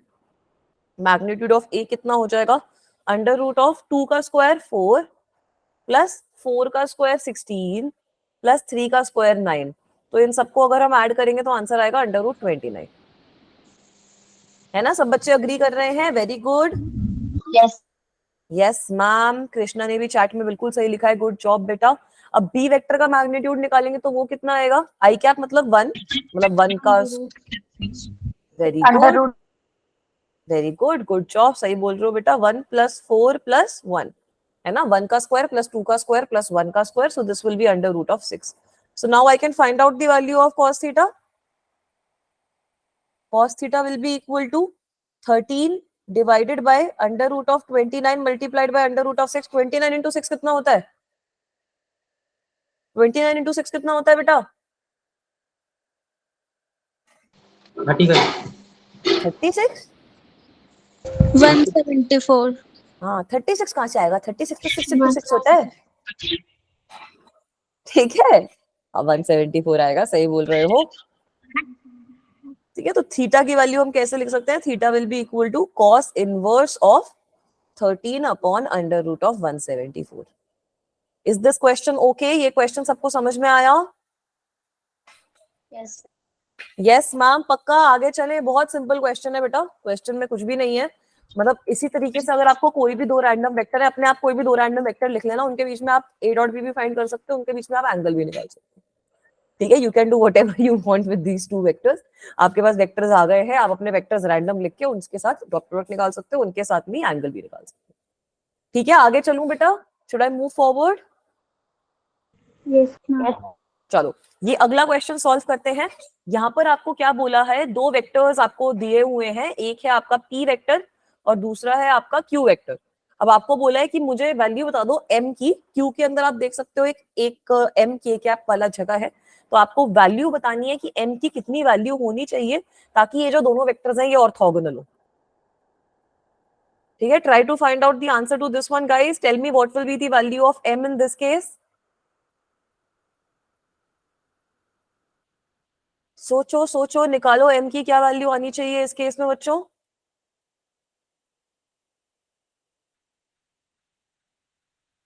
मैम 6। वेरी गुड, 6 आई है। बाकी बच्चों को बताओ 6 आ रही है? Pallavi is also saying 6। ठीक है, कृष्णा भी 6 बोल रहे हैं, अंशु भी 6 बोल रहे हैं। Good job. बाकी बच्चे ही बताओ, आ रही है 6 वैल्यू? आयुष, रचना, दिशा बताओ बेटा, भूमि।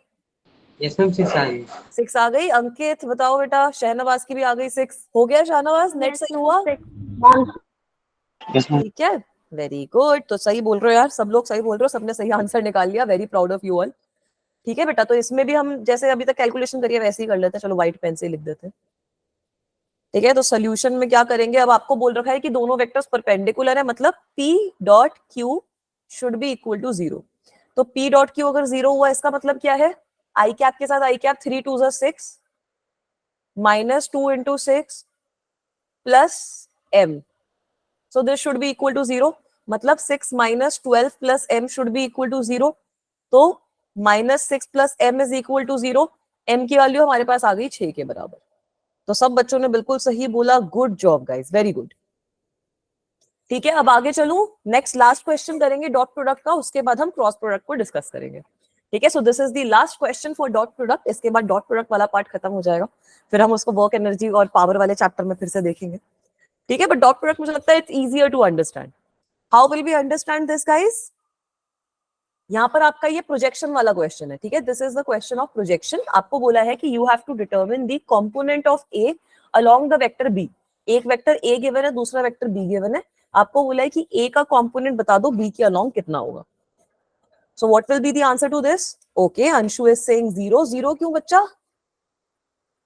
मैम 2। 2, very good. इसको कैसे निकालेंगे हम? सपोज ये मेरा ए वेक्टर है, अभी हमने सीखा था ना कंपोनेंट के बारे में। सपोज ये मेरा ए वेक्टर है, सपोज किसी और कलर से ड्रॉ कर देती हूँ, सपोज ये मेरा बी वेक्टर है, इन दोनों के बीच में कुछ थीटा एंगल बन रहा है। तो अब ए की प्रोजेक्शन ऑन बी क्या होती है, ए का कॉम्पोनेंट ऑन बी कितना हो जाएगा, इसके बराबर हो जाएगा ना, ए कॉस थीटा के बराबर। ठीक है, component of A along B will be equal to A cos theta. So you basically have to determine the value of A cos theta. फिर हमने ये देखा था कि हमें पता है दैट डॉट प्रोडक्ट क्या होता है, डॉट प्रोडक्ट हो जाता है आपका A B cos theta, right. So A cos theta is equal to A dot B divided by B का मैग्नीट्यूड। सो इसका हमने क्या वैल्यू लिखी थी, this is equal to A vector का dot product with B cap. तो अब इस क्वेश्चन में आप लोगों को क्या करना है, बी का मैग्नीट्यूड निकालना है, उसको यहाँ पे डिवाइड कर देना है। बी का मैग्नीट्यूड बताओ कितना आएगा और डॉट प्रोडक्ट बताओ कितना आएगा, बताओ बेटा। डॉट प्रोडक्ट की वैल्यू निकाल लो और बी के मैग्नीट्यूड की वैल्यू निकाल लो, आपका आंसर आ जाएगा। मैम डॉट प्रोडक्ट 2 आ रहा डॉट प्रोडक्ट कितना आ रहा है, है 2 2 आ रहा है। हाँ देखते हैं ना, 2 इंटू 1 2 माइनस 1 प्लस 1। हाँ बिल्कुल सही बोल रहे हो बेटा।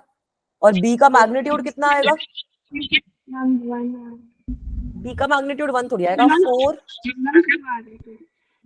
मैम रूट 6 आ रहा है, रूट 6 आ रहा है, तो 2 प्लस 1 प्लस 1 मतलब आपके पास आंसर आ गया ना 2 अपॉन रूट 6। तो बस यही आंसर है, component of A along vector B along B is equal to 2 upon root 6। समझ में आया कैसे करना है ये कंपोनेंट वाला पार्ट? यस ठीक है। वैसे ही अगर मैं आपको बोलूंगी कि B का कंपोनेंट बता दो A के अलोंग, तो वो भी निकाल लोगे, मैम है ना? हाँ बेटा। मैम लास्ट लाइन क्लियर नहीं हुआ। अच्छा बेटा, ये 2 अपॉन रूट 6 आंसर आ गया ना हमारा, ये समझ में आया? ए कॉस थीटा की वैल्यू कितनी होती है, dot product of A dot B divided by B. तो डॉट प्रोडक्ट की वैल्यू निकाल ली, बी की वैल्यू निकाल ली, जो मैग्नीट्यूड है बी का उसका वैल्यू निकाल लिया मैंने, तो मेरे पास आंसर आ गया 2 upon root 6। So that means component of A along B जो हमें क्वेश्चन में निकालना है, that is equal to A cos theta, उसकी वैल्यू आ रही है 2 अपॉन रूट 6। ठीक है, समझ में आया बच्चा? Ma'am component of A along B कैसे किया?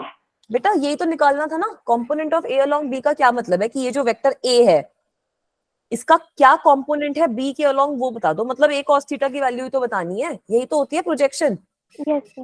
है ना? यही तो हमने पढ़ा था ना कि this is the projection of A on vector B. तो वही कंपोनेंट का मतलब भी वही है, प्रोजेक्शन का मतलब भी वही है।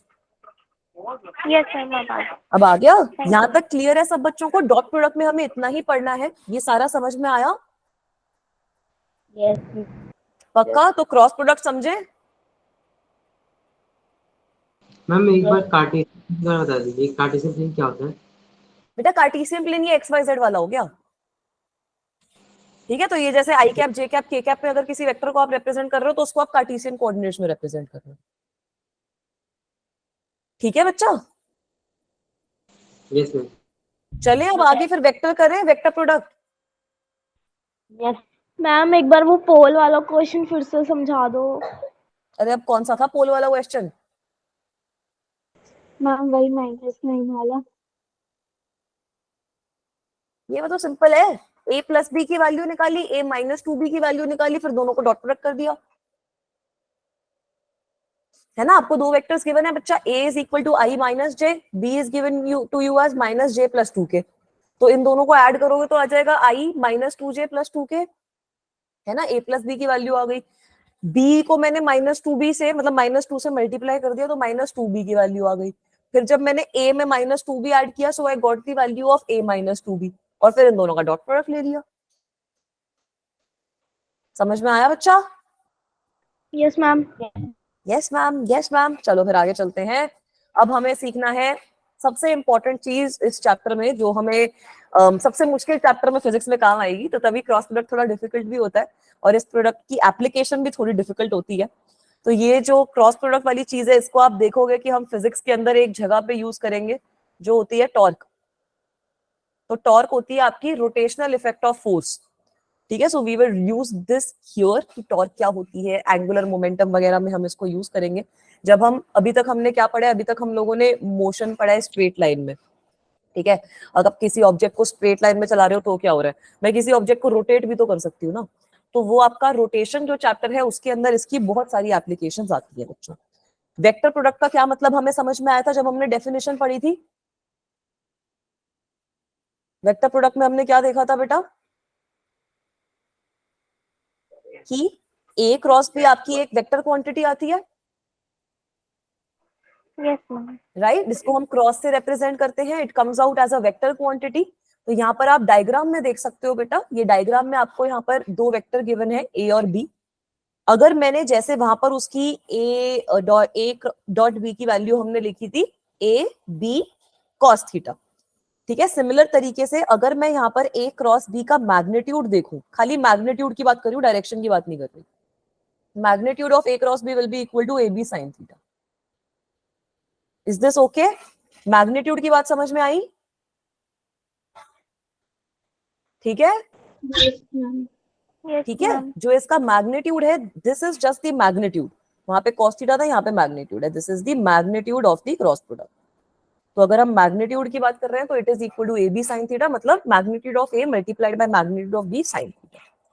अब अगर आप इसकी डायरेक्शन की बात करो तो डायरेक्शन हो जाती है इसकी इंपॉर्टेंट चीज, ठीक है। अगर हम इसकी डायरेक्शन की बात करें तो इसकी डायरेक्शन इंपॉर्टेंट होती है, and the direction is given by right hand thumb rule.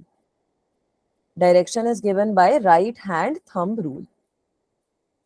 तो सबसे पहले तो आपको एक चीज समझनी है कि अगर मैं डायरेक्शन की बात करूंगी तो जो भी क्रॉस प्रोडक्ट होगा, जो भी आपकी क्रॉस प्रोडक्ट की डायरेक्शन आएगी, direction of cross product, direction of cross product, direction of cross product will always be perpendicular। ये साइन सबको पता है परपेंडिकुलर के लिए होता है, यस मैम। है ना। So direction of cross product will always be perpendicular to the plane consisting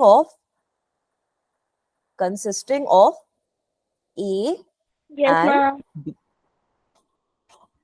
ठीक है बेटा, तो मैंने क्या बोला, सबसे पहले आप लोग ही मुझे ये चीज बताओ कि अगर मेरे पास दो वेक्टर्स हैं, वो दो वेक्टर्स कहीं पे भी हैं, तो वो दो वेक्टर्स तो हमेशा सेम प्लेन में ही लाई करेंगे ना, है ना, करेंगे नहीं करेंगे?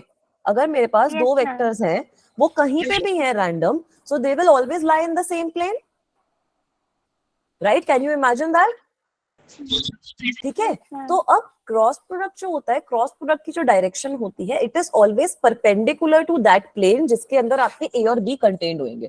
जैसे आप लोग मेरी वीडियो देख सकते हो, ये मेरे पास एक डायरी है, ठीक है, you guys can see my video, there is a diary which I am having. अगर मैं दो वेक्टर इस डायरी के ऊपर बना दूं तो मेरा क्रॉस प्रोडक्ट हमेशा इसके परपेंडिकुलर आएगा, इस तरीके से, या तो फिर ऐसे आएगा या फिर ऐसे भी आ सकता है, उल्टी साइड पे भी आ सकता है, बट हमेशा इसके परपेंडिकुलर आएगा। It will always be perpendicular to the plane containing the two vectors। अगर मेरे दो वेक्टर्स ऐसे हैं, सपोज मेरे दो वेक्टर्स इस वाले प्लेन में लाई कर रहे हैं, तो जो क्रॉस प्रोडक्ट आएगा वो कुछ ऐसे आएगा, ठीक है। क्रॉस प्रोडक्ट की जो डायरेक्शन आएगी वो कुछ ऐसे आएगी, ठीक है, इस तरीके से आएगी या फिर इस तरीके से आएगी। Can you guys see this? मेरी मतलब वीडियो सबको विजिबल हो रही है? मैम ब्लर है आपकी व्यू अच्छा, तो। ब्लर है, थोड़ी सी बेटर हुई? चलो आप लोग इमेजिन कर लो कि अगर हमारे पास कोई भी पेपर है तो क्रॉस प्रोडक्ट जो होगा, जो भी क्रॉस प्रोडक्ट की वैल्यू होगी, जैसे सपोज मेरे पास ये है, ये थोड़ा छोटा है तो इसमें थोड़ा सा अभी विजिबल हो रहा है, ये ब्लैक कलर का जो टैब है मेरे पास, ये इसकी कुछ भी डायरेक्शन हो सकती है, cross product will always be perpendicular to it. ऐसे भी हो सकता है और ऑपोजिट साइड पे भी हो सकता है, बट हमेशा उसके परपेंडिकुलर रहेगा। अभी समझ में आया बच्चों? Yes ma'am. पक्का? Yes ma'am. ठीक है, तो जो भी हमारे पास दो वेक्टर्स हैं ए और बी, अगर मैं उनका प्लेन बना दूं, द प्लेन कंटेनिंग ए और बी, तो cross product will always be perpendicular to the two vectors. तो क्रॉस प्रोडक्ट को हम इस तरीके से लिख देते हैं, कैसे लिखते हैं? अगर मुझे क्रॉस प्रोडक्ट को फॉर्मली लिखना है तो मैं उसको कुछ ऐसे लिख दूंगी, that A cross B will be equal to, हमने मैग्नीट्यूड देखा था, इसका मैग्नीट्यूड कितना होता है? ए बी साइन थीटा, वहां पे कॉस था, यहाँ पर साइन है, और डायरेक्शन हम इसकी लिख देते हैं एल कैप, ठीक है, इसकी कुछ डायरेक्शन हम एन कैप लिख देते हैं, और ये डायरेक्शन जो होती है, दिस डायरेक्शन, स्क्रीन स्टक है क्या? अच्छा, अभी आ गई बच्चों? Yes, अभी ma'am. Is it visible? तो मैंने बड़ी सिंपल सी चीज बोली है कि ये जो डायरेक्शन है मेरी एन कैप वाली, this direction is given by right hand thumb rule, right hand thumb rule. अब इसको समझे, राइट हैंड थंब रूल क्या होता है? राइट हैंड थंब रूल समझे? Yes, ma'am. ठीक है, तो राइट हैंड थंब रूल के लिए आपको क्या करना है? सबसे पहला, place vectors tail to tail, place vectors with both tails coinciding, with both tails coinciding। जैसा यहां पर आप डायग्राम में देख सकते हो ना कि ये मेरे पास दो वेक्टर्स हैं, इनको मैंने प्लेस किया है कि इनकी दोनों की दोनों टेल्स एक दूसरे से मिली हुई हैं। Is this clear guys? Is it okay? अब मेरे हाथ को देखो, आप लोग अपने हाथ के साथ सेम चीज करो, आप लोगों को भी ये ए वेक्टर दिख रहा है। आपके जो हाथ की फिंगर्स है ना, अपने हाथ को इस तरीके से रखो। Can you guys see my hand? ठीक है, can you guys see my hand? I have kept my thumb perpendicular to my fingers.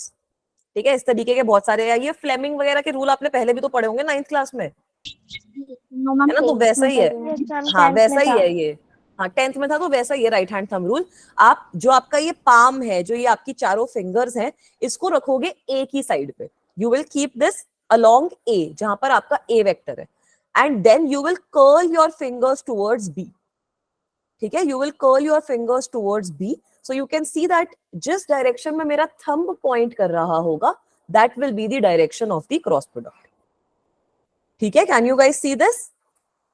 यहां से अगर मैं ए और बी की डायरेक्शन देखूं, तो मैंने ए की तरफ अपनी फिंगर्स रखी और बी की तरफ उनको घुमा दिया, तो मेरा जो थंब है इट इज पॉइंटिंग ऊपर की डायरेक्शन में। So that means that here the cross product is in the upwards direction.